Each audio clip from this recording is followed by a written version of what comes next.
Hello, everybody. Welcome. We're going to get started in just a couple seconds. For those of you who are in Chicago, it's a great fall day. We finally have fall. Hopefully it'll last more than one day. Hello, Kelly. We're all really excited that you all are here.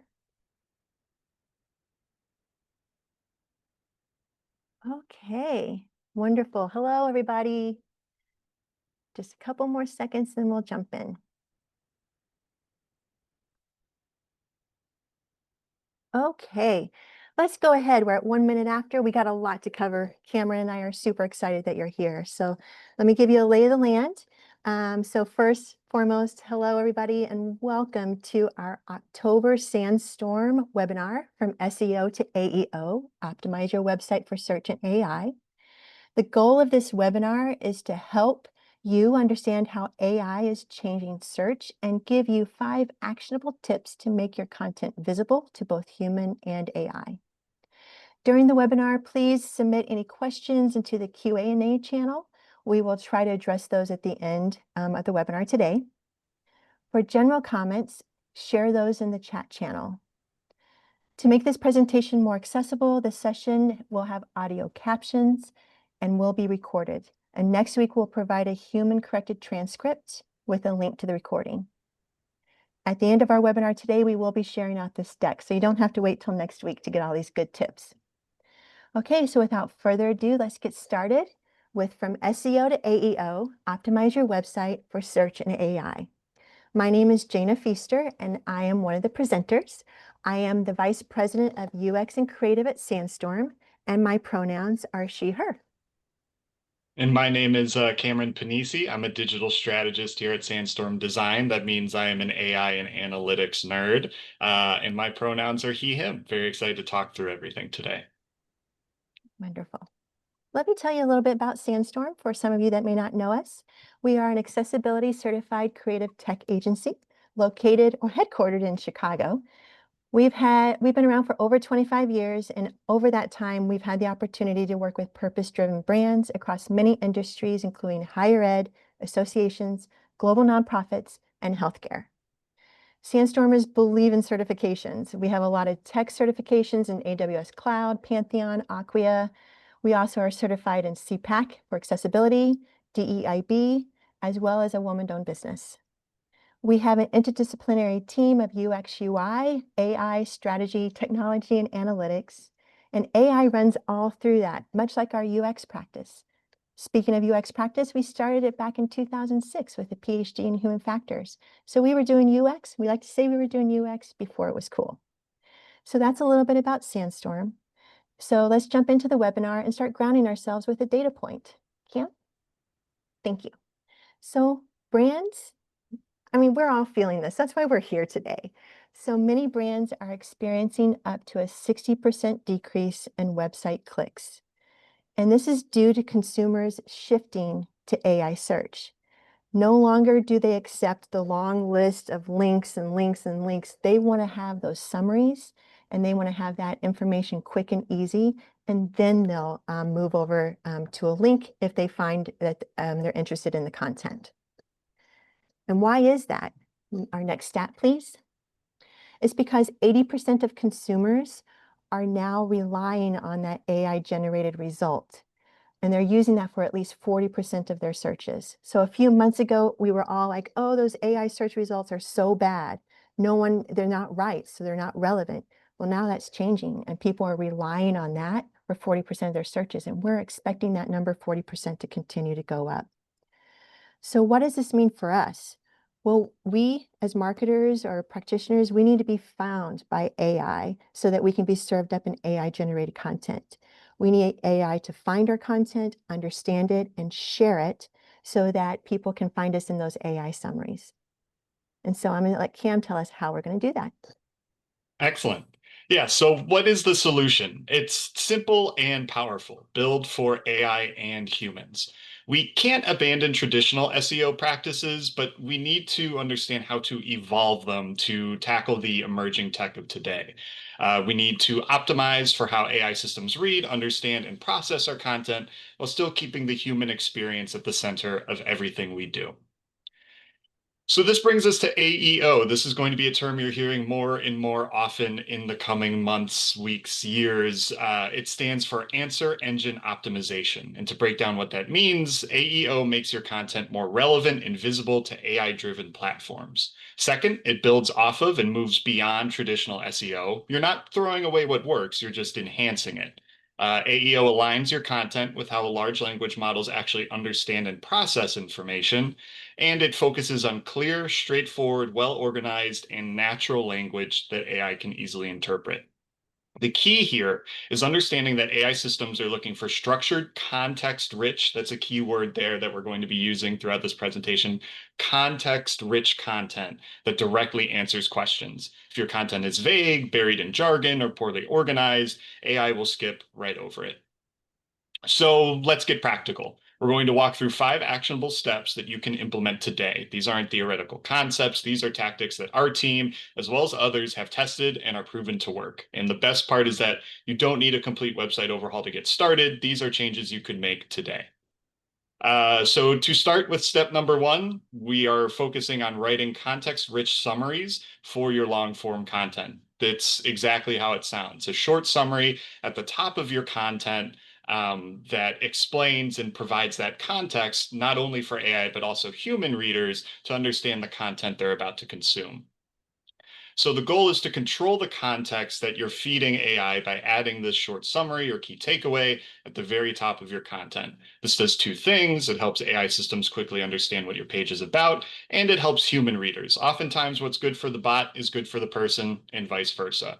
So we have an example here from The Verge, where in this purple pink box up at the top here, you get a very quick summary on what the context is. This is great for AI bots because it can start to pull together context on what it's about to consume, why it's important, what other sources it should be pulling in if folks query about this specific topic. And it's also good for human beings as well, for us to understand if we need a quick takeaway, what this content is about, to very quickly digest what we're about to read. This works especially well for case studies, white papers, tools, and blog posts. When AI crawlers scan your page, they prioritize content at the top. So give them the most important information right away. Right at the top of your page, that's your most valuable real estate. And it works best on about and services pages for humans because they provide instant clarity. And for AI, the summary is what gets pulled into those search panels. If you're using Google, those AI overviews, these summaries are incredibly helpful. And it's also great for accessibility as well. Screen readers and assistive tech benefit from short, clear intros that establish context immediately. There's that word again, context. You're going to hear us saying it a lot of different times in this presentation. So here's your takeaway. Here's something that you can do this afternoon. Pick your 3 most visited pages and add a 2-sentence summary to each one. That's it. And the way you can definitely do that is use AI to help you write those summaries and then finesse it. So definitely don't feel like you have to sit there and write your summary by yourself. Tip number 2, FAQs turn questions into traffic. So many of you that I've worked with know that those FAQ pages that are just long lists of FAQs after FAQs, I'm like, no, we can't do those.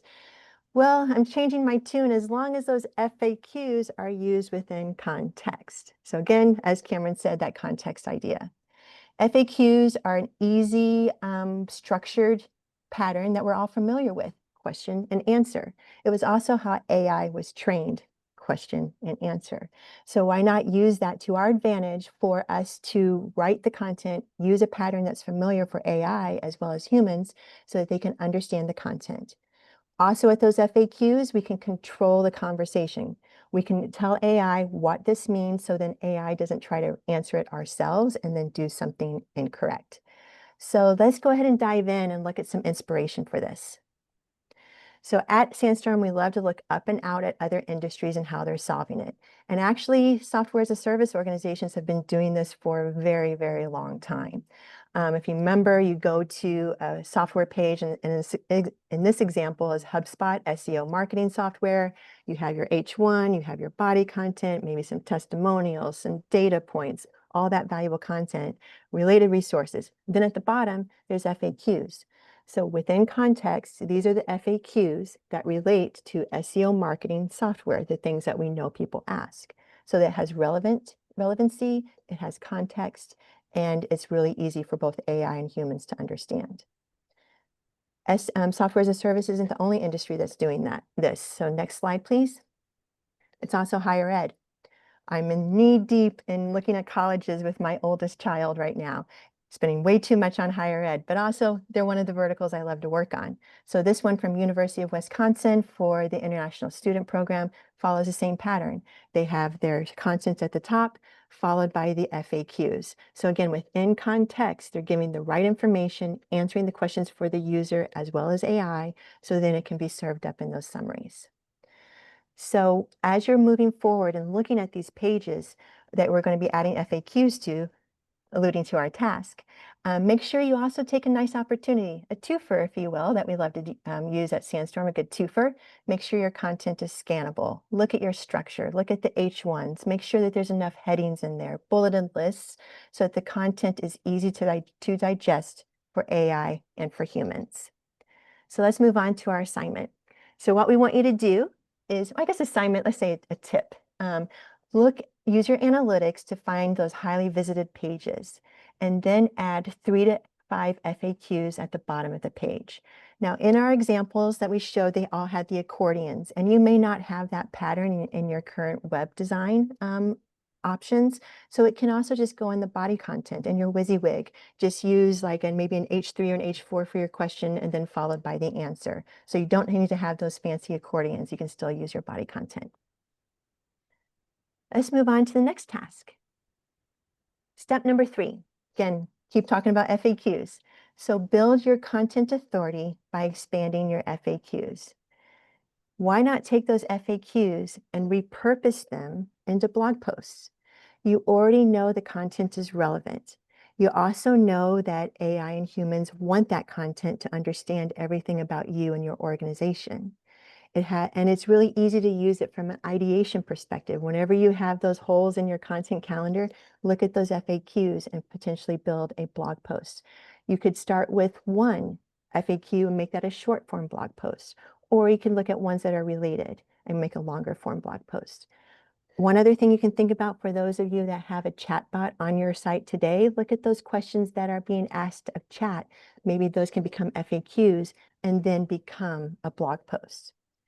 So I mentioned taking a lot of related FAQs and turning them into blogs. What do I mean by that? Well, let's take a look at this example. It's for a professional association. So imagine this is our blog post. Our title is Everything You Need to Know About Joining. Enter your association name or your acronym. Then pulling related FAQs. So in this instance, what are the benefits of joining? How does membership support my career? What events, resources, or training is available? What is the process of joining? And what makes association name unique?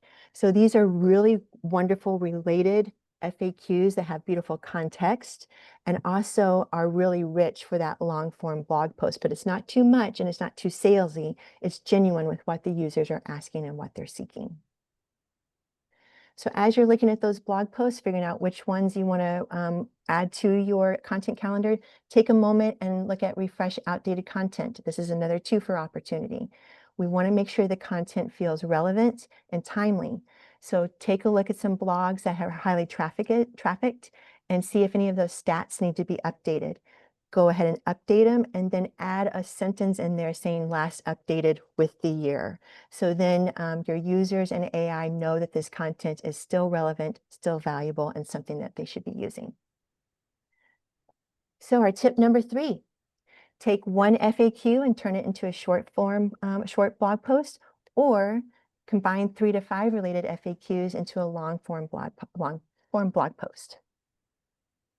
Excellent. Jumping in for step number 4, training AI about your organization through prompt testing. This is one of my favorite because it's so simple, but it's so illuminating. We've seen clients' faces light up as we go through this exercise, and it's very simple to do. You just simply go to ChatGPT, Perplexity, or Gemini and ask them, what is your organization and what do you do? And then you compare those answers. Are they accurate? Are they complete? What's missing? What's wrong? These gaps tell you not necessarily where AI just doesn't understand your business, but rather where you need to update gaps in your content to be able to serve AI models better and provide more context for their responses. So if ChatGPT doesn't know about your latest program launch, or if Perplexity describes your services inaccurately, that means your website's content isn't clearly structured enough for AI to understand. So simply asking these questions, seeing what the AI spits out, using those insights to update your content and filling in those gaps can be widely successful. So for example, we did this prompt testing with our own site, Sandstorm Design. And the results were interesting. You can see here on the right-hand side, you can see all of our smiling faces there from one of our company summits. But there are a couple of these weird images, like this office that is not our office, has never been our office. There's this Sandstorm Design that is not ours. So the action item for us here is, okay, something about our images aren't being indexed correctly. We aren't passing enough context with the images hosted on our site to AI search engines to be able to surface better results. It's got a good understanding of what we do, but maybe we can fill in the gaps, make some updates to some of that blog content to more clearly state this is a photo of Sandstorm at the Sandstorm Summit. This is a photo of Sandstorm's office. This is some of Sandstorm's case study work. And this is an iterative process. This crawling process takes a long time. The way that these models are trained can sometimes take months and months and months of just continuous number crunching. So if you update something on your website and then immediately prompt test immediately after making that update, the odds are you probably aren't going to see that update immediately. So we're recommending this as almost kind of quarterly or monthly maintenance, doing that sort of prompt testing on a regular basis to be able to see where you're improving in search and what gaps still remain. So your takeaway, pretty straightforward, is to prompt test your organization in at least 2 AI tools and then note the gaps. Update your content to fill those gaps and then continue to iterate this process. It's almost like free market research showing you exactly what AI systems understand about your brand. And finally, step 5, we're getting into kind of the dark arts here of AEO. This is creating an LLMS.txt file for AI search engines. Think of it like your traditional sitemap.xml for traditional SEO, but an evolution of that for AI systems. So what is an LLMS.txt? It provides clear, structured format that helps AI crawlers quickly digest your information. It tells AI which content is available for training and for answers. And while it's not required, it does help AI systems know who you are, how to credit you, and what pages on your site matter most. Now, I mentioned this is kind of a dark art. I do want to be transparent. LLMS.txt is an emerging standard and is still experimental. But early adopters could gain significant visibility as AI search engines begin to adopt this and it becomes a more formalized document out there on the web. As more AI systems adopt this standard, you'll already be ahead of the curve if you implement today. So what does this file look like? Your LLMS.txt template should include your organization name, information about your site, a link to your sitemap, your business goals, and when it was last updated, as well as your top 5 core pages. So this is an example of Sandstorm's template. We've implemented this for our site as well as other client sites, and we have noticed a little bit of an increase in referrals through GA4 on referrals from ChatGPT, Perplexity, and what have you after implementing this file. It's not night and day, perhaps, but we are seeing an increase when we implement this file. So your takeaway should be to create an LLMS.txt file and upload it to the root directory of your website. This is the same location as your robots.txt file. The public URL will look like yourdomain.com/LLMS.txt. .txt. There are plenty of templates available online that make this easy for you to implement. And if you don't have access to upload files at your root directory, which unless you're a developer, you probably don't, we recommend working with your web development team to be able to get this file up on your site. Great. Well, that was a fast 5 tips. So let's go ahead and review the ones we've presented today. So first, create summaries at the top of those major pages. Use analytics to find the pages that users are going to and add summaries. We also add summaries to all of our blog posts as well. So maybe start adding that to your whole process from a blog perspective. Add FAQ sections to highly visited pages. Again, remember those were at the bottom of the page. If you have an accordion pattern that you can access, feel free to use that. If you can't, just put it in the body copy using your WYSIWYG. Repurpose FAQs into blog posts. Take those FAQs, it can be one of those, and just make it into a short post, or start putting ones together that are related to make a longer post, because it's already vetted, it's already relevant, so why not be able to use that and repurpose it for your blogs? Next, prompt test your organization and AI tools. I mentioned at least 2. Maybe try all 3 and see how they're different. And also check that, from time to time to see if things have been updated or if there's any other issues that come up. And then implement llms.txt to guide AI systems. Again, it's not an industry standard, but we see it becoming one. So why not be ahead of the game and start actually owning your space from an AI perspective? And our final words of wisdom is neither your SEO nor your AI efforts are one and done. You just can't do it once and then walk away. You need to keep massaging it, checking it, and making sure that you're being served up accurately in the way that you want to be presented. Because as we all know, also with AI, everything is still in flux. It changes almost daily. And actually, there's a big change that we just found out about the other day that we're going to tell you about. Yeah, I mean, as we were putting this content together, there was this new breaking development. So, speaking of things in flux, just to show you how fast the space is moving, there's breaking news about ChatGPT Atlas. Atlas is being positioned as the next evolution of AI. This is a dedicated web browser provided by OpenAI that has native, Mm. ChatGPT integration. This is exactly why AEO matters. As AI becomes more integrated into how people browse and discover information, having your content optimized for these systems becomes absolutely critical. Atlas isn't going to replace traditional browsers overnight, but it's a signal of where things are heading. So if you've done any sort of long form analysis of your website analytics, you'll note that big decrease in traffic from organic search due to the impact of AI. If these sort of native web browsers with AI assistance become sort of the norm and more adopted, it's hypothetical to see over the next couple months traffic coming in from Google Chrome going down and being replaced by traffic from Atlas. This is a space that's constantly evolving. ChatGPT and OpenAI are continuing to grow in market share, especially amongst younger users. So it's important to jump on top of this now. Again, a lot of very simple, straightforward tips that we provided as part of this document. And here at Sandstorm, we're going to continue to track these sorts of developments. So just incredible that as we're talking about things being in flux, this launches this week. I highly encourage people to check it out. It's been a lot of fun. I've played around with it. I'm going to post a blog on the Sandstorm site, sort of highlighting my findings, where it does things well, where it doesn't do things well, and just trying to guess at the impact it'll have on the web as a whole. So thank you all so much for joining us today. I hope you're leaving with practical steps that you can implement right away. We would love to continue this conversation. You can reach Jana Feaster, our VP of UX and Creative, at the email on your screen, or connect with her on LinkedIn, as well as myself. So now let's open it up for questions. We have about 5-6 minutes for Q&A, so feel free to drop your questions in chat. We're happy to discuss anything we covered today or help you think through how to apply these strategies to your specific situation. And with that said, I am going to pop up the Q&A menu. Let me Yeah, get we that had a going. couple of questions that came in during our session. So those were answered. So thank you for all who submitted a question. Cam, I don't know if you want to read through those or just let people look at the answers in the Q&A panel. Yeah, let's go ahead for the purposes of recording. Let's talk through some of these questions. So I'll start at the top.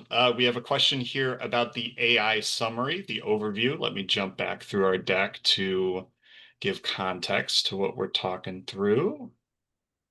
All the way back here. Perfect. These summaries right here. So for the summary, the question was, do we need to label it like you have shown here with the word summary on the second example, or overview? Which word should we use? And while the word summary or overview isn't required, we do like to include it because it helps users scan your content quickly. And again, one of the things we've been mentioning over and over again as part of this presentation has been context, right? So if we can pass in with one word to AI search models, like this is a summary of this content, here's what you are about to digest. If we can clearly mark that with a keyword like summary or overview, that's going to help it to understand the content it's about to read better. So definitely not required, but certainly a recommendation and part of what we do at Sandstorm.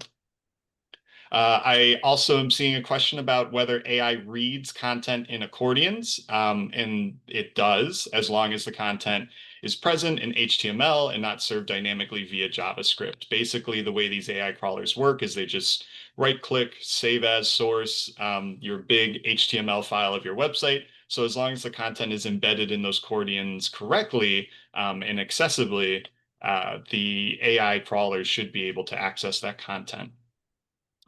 We have another question about the llms.txt file. Let me go ahead and jump on over. Almost there. There we go. Perfect. So there's a last updated date that's included in here. And we had a question of whether to use the last update of the site or of the page or of the llms.txt file. And the answer to that is to include a last updated date for the llms.txt file. This allows both LLMs and your own team to be able to track changes on the file. Those are the questions I'm seeing. Jaina or Alma, are there any others that I'm missing? Well, I think there was one that came in of and we all feel this way, right? For teams that feel behind in AI, where's the best place to start? So I think first of all, give yourself some grace. The fact that you're here, you're not behind. People that are ignoring AI are the ones that are behind. But what we'd recommend is start with something you already have, like maybe add those short sentences, if you will, to one of your key pages or to your blog post. Just start with that because you can use AI to help you write those summaries. Of course, you want to review it, vet it to make sure that it's accurate. But then you can actually start working on those especially those really trafficked pages to make sure that the summaries are accurate and that AI can start reviewing it for context and then hopefully serving it up in the summaries. And then Cam, I think let me look through. I think you already answered all those. I do see one Oh, more question in here. yeah. Oh, sorry, go ahead, Jaina. No, go for it. I think we saw the same one at the same time. Yep, we've got an open question here from Josh. So thanks, Josh, for posting that question up. Have you noticed any difference in how AI crawlers crawl and digest content from how search bots consume it? Yeah, so it's a pretty technical question. I think the way in which the content is being crawled is very similar to the way that traditional search engines crawl. What is different in your question here, digesting content, that is sort of the key difference between traditional search engines and AI search engines. So a traditional AI search engine is looking for very relational data so that it can serve based on keywords, a list of links. So if we're talking about Google, it's going to crawl your site, try to look for relational words so that it can use that for those queries that users are using in a traditional search engine. Versus AI, after the content has been indexed, it gets sent off to some black box server in OpenAI HQ, where it then these AI models get trained on that content. And I think it's a lot less about relational. So like, how do these keywords relate to one another? And more about that context and conversational approach. So AI likes to talk in questions and answers. That's how most people interact with it. So it's looking for that sort of content when it's digesting and training AI models on your content. So that's part of the reason why we are recommending FAQs. You know, if we can talk to AI the way it likes to be talked to, we should be able to generate better answers based on just providing context in the language it likes to talk in already. So a bit of a technical question and a bit black box because OpenAI hasn't told us exactly how all of this data is processed, right? But based on what we're seeing, that's kind of the main takeaway. So great question. Mhm. Okay, great. Well, we are right at 12:30, so we want to be mindful of everybody's time. Again, we'll be sending out the deck later on this afternoon. Look for the recording and that human corrected transcript next week. Please follow us. We're going to have more of these webinars going forward. As we know, AI is changing constantly. But in the meantime, please reach out. We're happy to talk, and we can definitely go into the nerd realm pretty quick. So, Yeah. which we love it. So thank you again for joining us today, and we will hopefully see you at our next webinar. Bye-bye.